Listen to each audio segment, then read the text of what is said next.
Alam ko ba to? Derive lang eh. So pag ln, di ba, magiging 4 over x siya. Kasi ang ln x is 1 over x.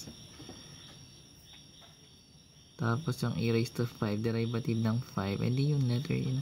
Pwede tayo content. Try natin. Let's see. Content natin yan. Kasi ito tayong content creator eh. So meron tayong k of x,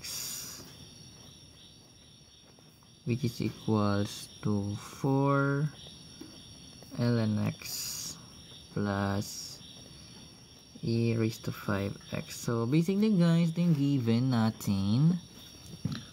Tapos yan, magkakaroon tayo dito guys ng, di ba ang ln x derivative ng ln x, remember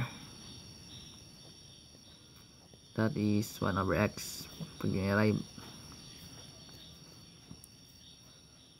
So ngayon meron tayong 4, copy lang. Tapos yung ln x magiging 1 over x. Tapos kapag ito guys, chain rule ba tawag dito? Basta copy mo lang yung e raised to 5x mo, 10 times mo sa derivative nitong exponent. So magiging 5. Then magkakaroon ka ng 4 times 1 over x, magiging 4 over x. Then e raised to 5x times 5, that is magiging 5e raised to 5x plus c. Joke. So magiging ganito na yan, nag plus c. So letter D, ang galing. Galing talaga ni Idol Rapi. Baka Idol Rapi yan. Next tayo, ala second derivative ng cosine 2x. Ala, ang hirap. So chain rule pa rin.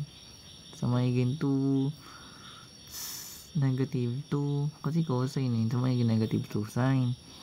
Tapos yung negative sign na siya, sine 2x, magiging derivative ng sine cosine. So yung negative pa rin yun, magiging kasagot. So negative 4 yun.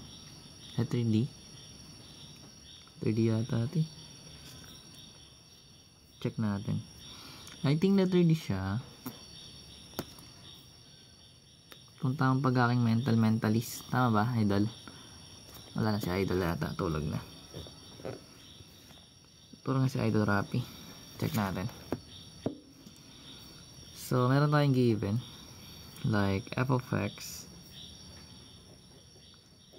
which is equals to cosine 2x. So, pinapahanap yung second derivative.